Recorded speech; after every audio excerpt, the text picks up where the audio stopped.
중요한 그리고 흥미진진한 스토리로 그 이야기가 시작되어집니다.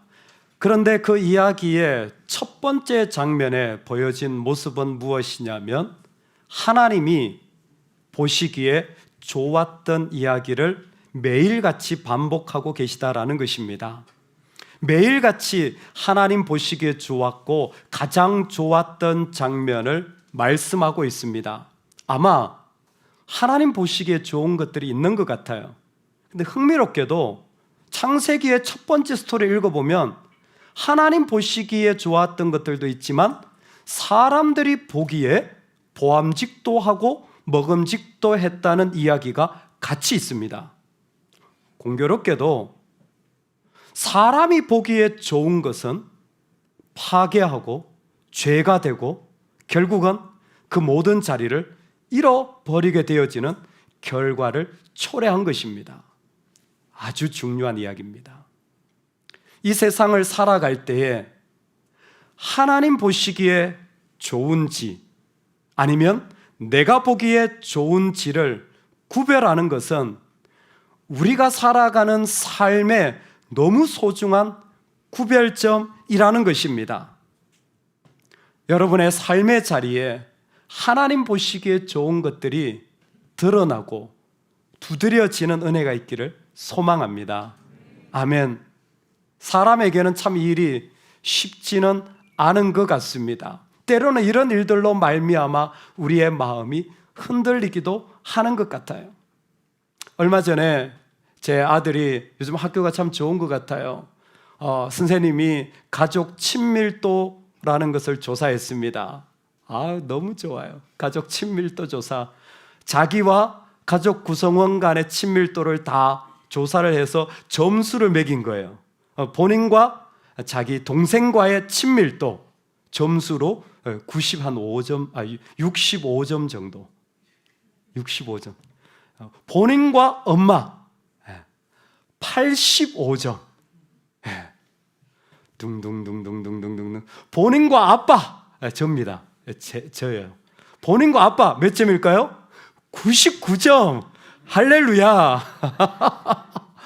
와, 깜짝 놀랐어요. 본인은, 아들은 아빠와 99점의 친밀도를 가지고 있다는 거죠. 제가 1점이 부족해서 아쉽지만 그랬더니 제 아내가 너무 억울하다는 거예요.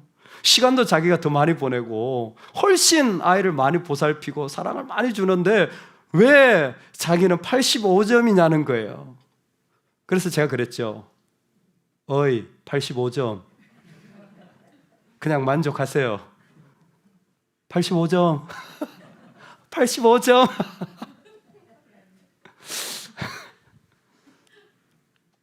이상하게 우리는 있잖아요. 저 사람이 가진 것 내가 안 가지면 힘들어요. 이상하게 저 사람은 저렇게 높아지는데 나는 오히려 어려워지면 나의 마음도 답답해지는 일들이 생기더라는 거예요.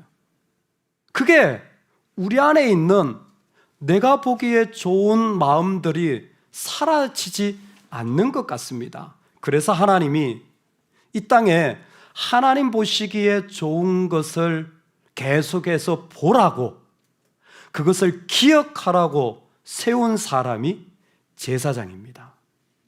제사장은 이 땅에 있으면서 그 잡이 무엇이냐면 얘들아 하나님 보시기에 좋은 것들을 바라보면 좋겠다. 여러분 하나님 보시기에 좋은 것들을 좀 생각하시면 좋겠습니다라는 역할을 부여받아서 그의 일을 하게 됩니다. 재미있는 것은 그런 역할을 부여받은 아론 그리고 그의 아들 나답, 아비후, 이다말, 엘르아살 그 모든 가문들은 이 하나님 보시기에 좋은 것을 잊지 말라는 부르심을 가지고 구별되었습니다. 제사장을 세울 때 참 독특하게 그들을 잘 씻어가지고 그 예식을 보면 특별히 몸에다 피를 뿌려요. 제사장만 그렇게 몸에다 피를 뿌립니다. 왜냐하면 아마 그의 안에 있는 어떤 죄도 다 씻음 받아야 하기 때문에 그런 어떤 의식을 했는 것 같아요.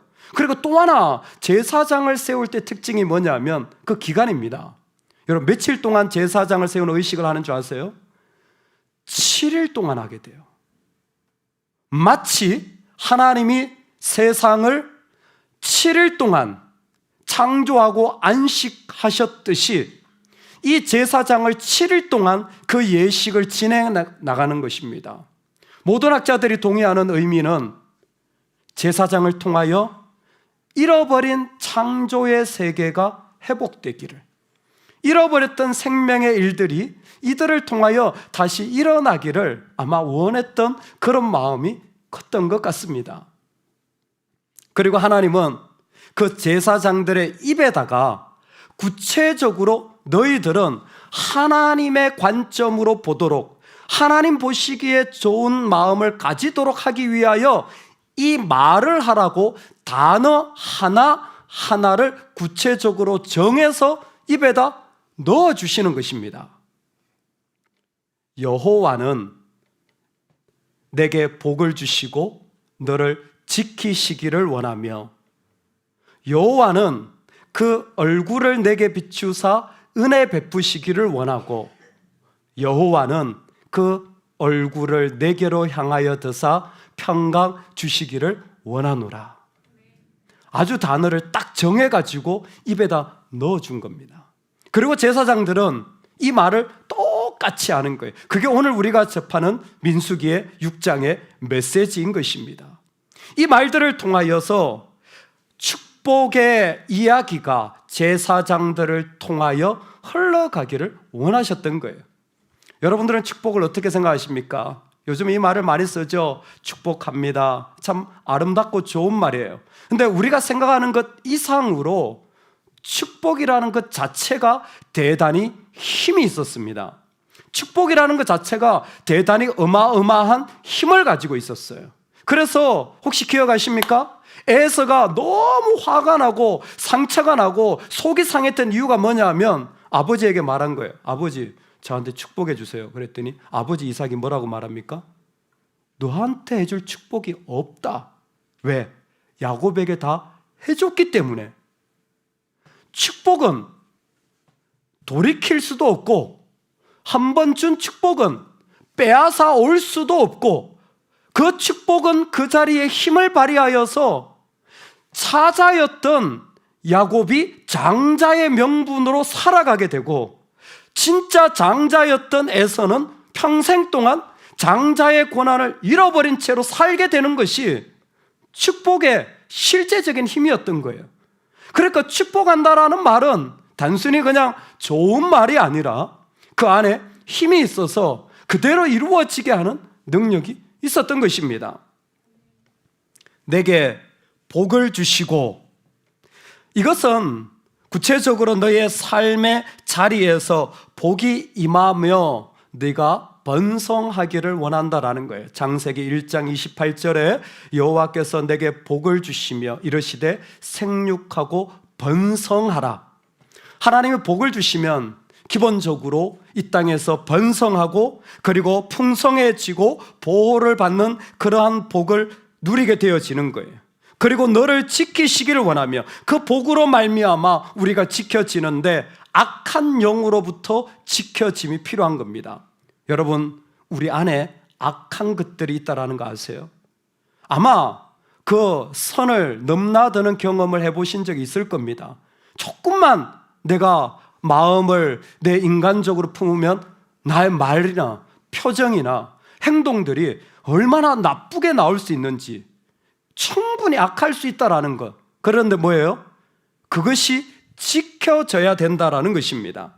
하나님이 우리를 악한 영으로부터 지켜주시는 그 은혜를 우리 가운데 가득 주시기를 주의 이름으로 축원합니다. 축원합니다. 축원합니다. 아멘 하신 분들은 나쁜 말 하지 마세요. 나쁜 말 하지 마세요. 못된 말 하지 마세요. 악하게 말하지 마세요. 그건 하나님 기뻐하시는 거 아니에요. 그건 하면 할수록 더 악해질 뿐입니다. 첫 번째 복을 주셔서 우리로 번성하고 악으로부터 지켜주시는 거예요.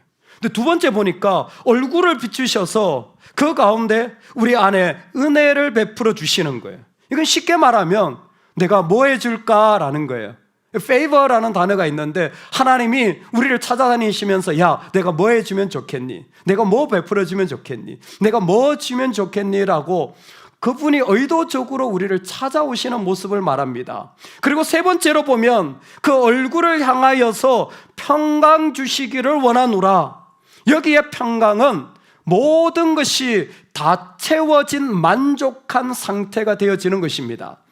이 부분을 조금만 설명드리길 원합니다. 평강은, 샬롬이라는 말은 모든 것이 완전하게 채워진 상태를 말하는 거예요. 그런데 사람들이 채워진 상태는 내가 가지고 싶은 것을 체험받고 싶은 상태도 있습니다. 여러분, 그건 복이 아닙니다. 그건 복이 아니에요. 내가 원한 것이 체험받은 상태는 복이 아닙니다. 복은 하나님의 뜻이 온전히 이루어진 상태가 복입니다. 그래서 창세기 1장 28절에 창세기 2장에 그 복이 어디에 나오냐면 창조의 절정에 나오는 거예요. 창조의 절정은 하나님의 뜻이 완전히 이루어졌다라는 거예요. 완전한 창조를 마쳤다라는 겁니다. 그게 복인 거예요. 그러니까 평강이라고 할 때에 하나님이 기대하신 평강은 무엇이냐면 하나님의 온전한 임재가 일어난 겁니다. 이거는 예수님에게서 분명히 일어나요. 여러분, 예수님께서 이 땅에 계실 때 병자를 고치거나 귀신을 쫓아낼 때 꼭 그들에게 한 말이 있습니다. 예를 들어 병이 나왔습니다. 그러면 돌아가는 그 사람에게 소자야 평안히 갈지어다. 평안히 갈지어다. 병이 고침받았어요. 평안히 돌아갈지어다. 네가 원하는 거 얻었으니까 좋지. 그건 내 관점입니다. 주님의 관점은 여러분, 우리가 병이 들고 우리가 심하게 어려웠을 때 그때 하나님의 건져주심으로 말미암아 그분의 온전하게 임재하심으로 말미암아 내 영혼이 충만한 기쁨을 맛보는 때가 있습니다. 주님은 그 평강을 말씀하시는 거예요. 내가 원하는 걸 얻은 것은요, 감사하죠. 근데 얼마 지나면 사라지는 것을 보게 돼요. 금방 또 다른 것이 부족해지는 상태에 또 빠지게 되어져요. 근데 주님이 우리 안에 임하시게 되면, 하나님이 온전히 우리를 통치하시면요, 이 땅에 어떤 것 이루어지지 않아도 마음에 평강을 누리게 되어지는 거예요. 바로 그 평강을 말하는 것입니다. 하나님이 그 얼굴을 그에게로 향하여 드사 평강 주시기를 원하노라. 하나님은 이 축복의 문구를 통하여 구체적으로 여호와께서라는 자신의 이름을 3번이나 반복하시는 것을 보게 되어집니다. 굳이 3번인 이유가 있을 것 같습니다. 왜냐하면 고린도서에도 축복의 문구로 오늘날 목사님들이 예배를 마치고 주 예수 그리스도의 은혜와 하나님의 사랑과 성령의 교통이라는 똑같은 문구가 있는 것을 보면 여기에 3번은 삼위일체 하나님을 분명히 표현한, 즉 하나님이 삼위일체적으로 그 가운데 자신을 나타내시는 거죠. 왜 나타내시는 겁니까? 핵심은 그 복의 소스가, 축복의 근원이 하나님 한 분이라는 것입니다. 하나님이 축복의 근원이라는 거예요. 그래서 이 민수기의 문구는 27절과 같이 이해되어져야 할 것 같습니다. 저는 오히려 27절이 그만큼이나 중요한 구절이라고 생각되어집니다. 우리 같이 한번 읽어보겠습니다. 6장 27절, 그들은 이같이 내 이름으로 이스라엘 자손에게 축복할지니 내가 그들에게 복을 주리라. 우리 한 번 더 읽겠습니다. 그들은 이같이 내 이름으로 이스라엘 자손에게 축복할지니 내가 그들에게 복을 주리라. 아멘. 내 이름으로 이스라엘 자손에게 축복할지니, 축복이 어디서 오냐면 하나님에게서 온다라는 겁니다. 이게 분명하게 중요해야 돼요. 여러분, 축복은 하나님에게서 오는 겁니다. 그리고 하나님이 주신 것이 축복이에요. 할렐루야. 하나님이 안 주셨으면 저주받은 게 아니에요. 그건 하나님의 뜻이 계셔서 안 주신 것 뿐이에요. 하나님이 주시면 그건 축복입니다. 하나님이 안 주실 수도 있어요. 우리의 근원은 하나님이라는 거예요. 자, 그러면 이 부분에서 신앙의 아주 중요한 지점이 다가옵니다. 오늘날 얼마나 중요한 이해가 여기에서 오해되어지는지 몰라요. 복은 어디에서부터 온다고요? 하나님입니다. 하나님이 주셔야 복이 있는 거예요. 그러면 반대로 하나님이 안 주시면 받을 수 있나요, 없나요? 자, 하나님이 우리의 복의 근원이라 그랬어요. 그러니까 하나님 주셔야 돼요. 그럼 하나님 안 주시면 우리는 받을 수 있나요, 없나요? 없죠. 여러분, 그럼 우리가 할 역할은 뭡니까? 주는 것도 하나님께 달려있고 주지 않는 것도 하나님께 달려있다면 그럼 난 뭐합니까? 아무것도 할 게 없네. 어차피 하나님께 달려있는 거니까. 뭐 어떤 분은 때를 쓰면 준다는데 글쎄요, 그것도 하나님의 뜻 안에 있어야 주지 안 주시는 것도 있더라고요. 하나님이 주셔야 내가 받는 거고 하나님 주시지 않으면 나는 못 받는 겁니다. 그러면 우리는 뭐예요? 나는 뭐 해야 되는 겁니까? 제사장도 그럼 나는 뭐 하는 사람입니까? 주의 깊게 들어주시기 바랍니다. 내 이름으로 이스라엘 자손에게 축복할지니 라는 말을 글자 그대로 번역해서 들려드리면 그들이 제사장입니다. 그들이 내 이름을 이스라엘 자손 위에 두면이라는 말이에요. 그들이 내 이름을 그 이스라엘 자손 위에 두면이라는 말이에요. 즉 제사장들이 할 일은 축복을 주는 게 아니에요. 제사장들이 축복의 근원이 되지 않아요. 그건 한 분 하나님밖에 없어요. 그러면 제사장의 역할이 뭐냐면 하나님을 그들 위에 올려놓는 겁니다. 그들 위에 하나님을 올려놓는 거예요. 말 그대로 그들 위에 하나님을 올려놓는 역할이 바로 제사장의 역할인 거예요. 뭐로? 축복의 말로. 내가 아는 축복의 말로 그들 위에 하나님을 올려놓는 겁니다. 그러면 하나님이 복의 근원이시니까 하나님을 통하여 복이 내려오는 겁니다. 우리가 하는 역할이 바로 그 역할이에요. 우리는 우리 가정에 하나님을 그 위에 올려놓는 거예요. 내가 내 자녀 위에 하나님을 올려놓는 겁니다. 그 만나는 성도 위에 하나님을 올려놓는 거예요. 그까지밖에 할 수 없어요. 그러면 복의 근원 되신 하나님이 그 가운데 기름을 부으시고 은혜를 베푸셔서 그 복이 그 가운데 흘러가도록 하여 주시는 것입니다. 하나님은 지금도 그 한 사람의 축복의 말들을 통하여 그 영혼에게 역사하시는 자리로 우리를 초대하여 주시는 거예요. 언제 축복해야 됩니까? 묻는다면 제사장들 웃으며 얘기할 거예요. 그거는 들어올 때 축복해야 되고 나갈 때 또 축복해야 돼. 그게 내 역할이야. 실제로 이스라엘 백성들이 제물을 가지고 제사 드리러 오잖아요. 그러면 제사장은 앞에서 여호와는 내게 복을 주시고 너를 지키시기를 원하며 여호와는 그 얼굴을 내게 비추사 은혜 베푸시기를 원하고 여호와는 그 얼굴을 내게 향해 드사 평강 주시기를 원하노라. 그 말씀을 들으면서 오는 거예요. 그 제사를 다 마쳤잖아요. 그 성전에서 나가잖아요. 그러면 또다시 뒤에다 대고 뒤통수에 대고 하는 거예요. 여호와는 내게 복을 주시고 너를 지키시고 여호와는 내게 은혜를 베푸사 계속 하는 거예요. 들어오고 나갈 때마다. 여러분 집에 들어갈 때마다 축복의 말로 들어가시기 바랍니다. 집에서 나올 때마다 축복의 말로 나오시기 바랍니다. 한 사람을 만날 때 축복의 말로 만나시기 바랍니다. 내가 능력이 있어서 아니에요. 하나님을 그 위에 얻는다라는 실제적인 선포입니다. 떠날 때도 모임이 끝나면 뭐예요? 그 하나님의 이름을 그 가운데 선포하며 나오는 거예요. 실제로 1986년 고고학자들이 예루살렘 흰농 골짜기에서 조그만 가죽 장식을 발견하게 됩니다. 고고학적으로 분석해 보니까 주전 7세기경 그러니까 한 2600년 전, 지금으로부터 2600년 열왕기 시대입니다.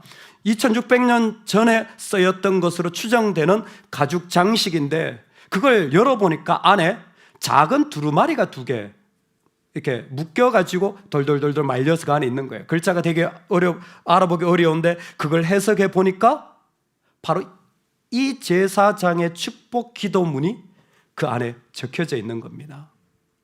뭘 말하냐면 당시 성도들은 들어오고 나갈 뿐만 아니라 아예 이거를 문구를 적어가지고 품에 품고 다녔다라는 거예요. 나는 축복해 줘야지.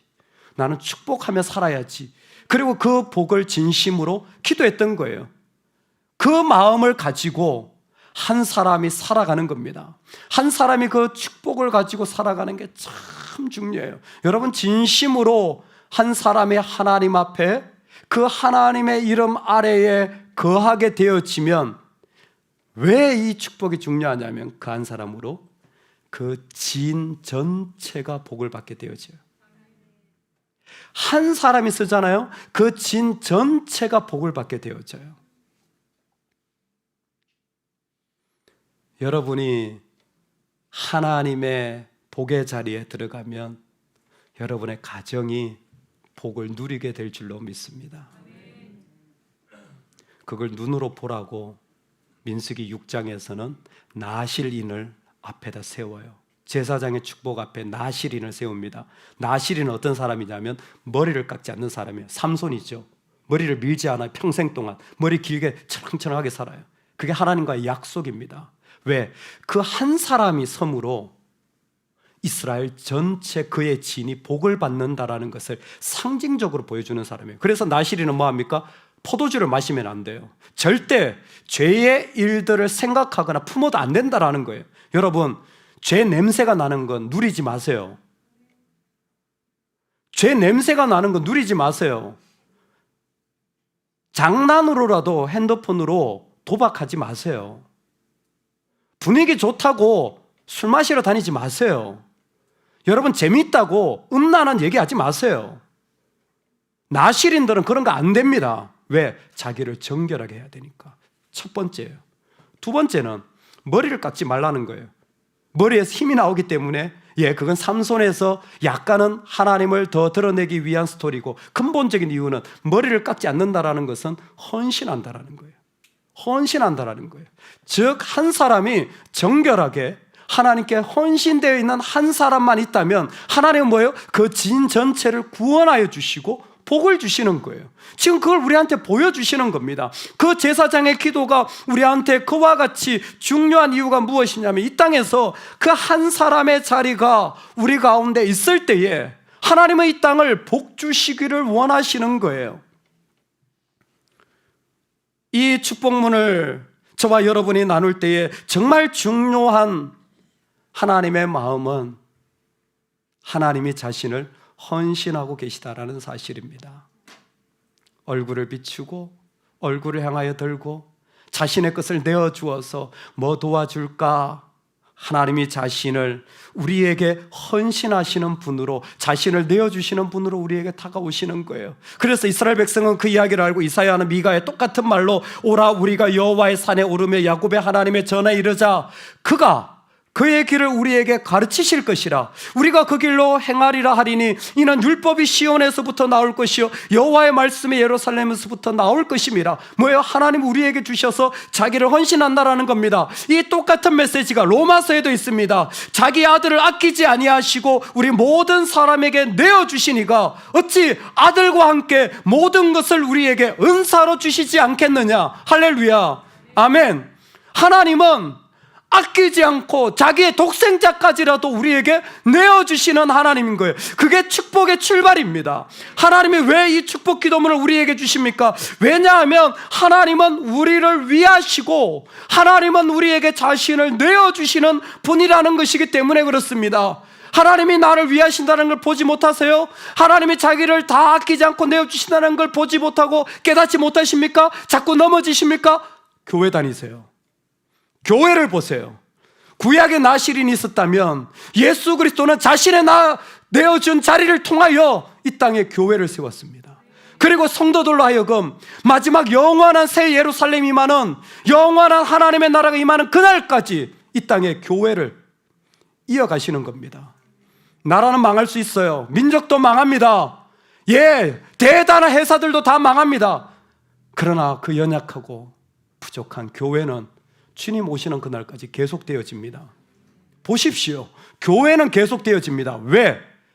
하나님이 이 땅에 자신을 내어주는 표로 교회를 세우셨기 때문이에요. 그래서 교회를 그리스도의 핏값으로 세웠다고 말하는 것이 여기에 있습니다. 주님은 지금도 우리를 위하시고 계시는 거예요. 주님은 지금도 우리에게 자신을 내어주고 계시는 거예요. 낙담이 되실 때도 있고 힘들 때도 있지만 우리를 위하시는 분이 계십니다. 여러분, 그러기에 우리는 복 있는 사람이에요. 여러분은 복 있는 사람이에요. 진짜 여러분은 복 있는 사람이에요. 난 이것도 없고 저것도 없는, 아니요, 복 있는 사람이에요. 제가 종종 생각하는 이야기입니다. 주인이 사용하는 항아리 중에 깨어진 항아리가 있었어요. 금이가 있습니다. 이 항아리는 자신이 못마땅해요. 왜 나를 이렇게 깨어졌을까? 왜 이렇게 금이 갔을까? 근데 주인이 자꾸 자기를 사용하는 거예요. 그럴 때마다 부담이 더 커져요. 아니, 항아리는 자기의 눈에 봐도 저렇게 좋은 항아리들, 저렇게 멋진 항아리들이 있는데 굳이 나처럼 깨어지고 금간 항아리를 사용하니까 너무 죄송스럽고 그게 또 부담이 또 더 많아지는 거예요. 그래서 어느 날 마음을 먹고 주인에게 얘기를 한 거예요. 주인님, 훨씬 더 깨끗하고 잘 만들어진 항아리들, 금도 안 간 항아리들도 있으니까 그런 항아리들 사용하시면 좋겠습니다. 저는 제 스스로도 너무, 제가 무슨 복이 있습니까? 제가 복 없는 여자입니다. 제가 복이 없는 인생입니다. 아마 그런 마음이겠죠. 제가 무슨 뭘 하겠습니까? 그랬더니 주인이 빙긋이 웃으면서 그 깨어진 항아리에게 말하는 거예요. 애야, 뒤를 좀 돌아보렴. 뒤를 돌아봤더니 그 길 양가에 꽃이 허드러지게 피어져 있는 거예요. 아름답게 피어져 있는 거예요.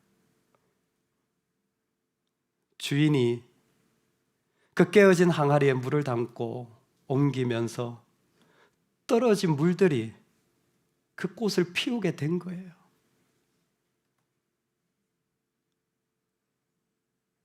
우리는 깨어진 항아리 같다는 생각을 많이 하게 됩니다. 왜 이렇게 돌아서 오게 되고, 왜 이렇게 이루어지지 않은 모습들이 너무 많은데 답답한 내 자리를 가지고 살아가며 실패한 자리가 훨씬 많아서 구멍이 뻥뻥 뚫린 것 같아요. 여러분, 그런 데 있잖아요. 하나님은 그 통로를 통하여서 물이 흐르게 하고 이 땅에 다시 생명이 일어나도록 부르고 초청하고 계시다라는 사실입니다.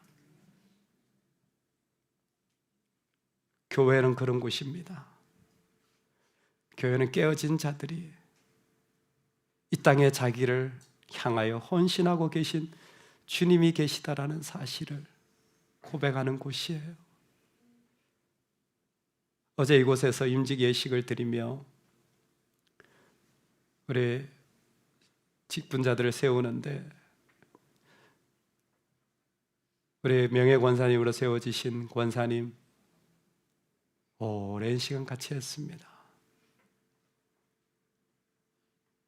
처음 와서 예수님을 믿게 되시고 직분을 받으시고, 근데 있잖아요, 10몇 년, 15년 전만 하시더라도 얼마나 음식도 잘하시고 얼마나 기쁨으로 예배를 달려오시고, 지금은 발걸음을 옮기기도 힘들죠. 몸이 약하여지고 가지고 있는 물질이 점점 없어지고. 여러분, 그런데 하나님께 그게 중요한 게 아닌 거예요. 우리는 시간이 갈수록 더 영광스러운 존재가 되어져 가고 있습니다. 나 때문이 아니라 교회를 통하여 나에게 헌신하여 주시는 주님 때문이에요. 시간이 갈수록 나의 상처는 많아질 거예요. 시간이 갈수록 내 실패의 자국들은 더 많아질 겁니다. 어떻게 보면 조금 아는 것 때문에 판단해 보자면 나는 한없이 자격 없는 자로 낙심이 되어질 수도 있지만 주님은 오늘 우리를 통하여 부탁하고 계신 거예요. 얘야, 너의 입술을 통하여 나를 너의 위에 올려놓으렴. 그러면 내가 축복하고 내가 끝까지 영광의 자리로 인도할 거야. 그게 교회야. 그게 교회야. 그게 교회야. 저와 여러분이 하나님의 이름이 머무는 교회 되기를 주의 이름으로 축원합니다. 아멘.